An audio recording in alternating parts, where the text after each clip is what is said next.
So here's a problem for newbies, or even somebody with 10-20 years but very little air conditioning experience you wouldn't think of. The total refrigerant charge in a new system is 5.3 ounces, but yet for this Ford C-Max, the installation calls, if you were replacing parts, 1 full ounce for doing the receiver dryer cartridge. After installing a condenser, now you have 2 ounces. But if you were doing an evaporator core too, there's another ounce.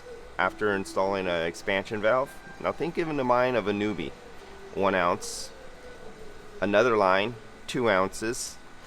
O-ring repairs, let's throw another ounce in there for good measure. Okay? After a service port has been reported leaking. So what is your total amount in ounces compared to the total capacity of 5.3 ounces? Easy to get an oil overcharge if you just read to the letter of the instructions.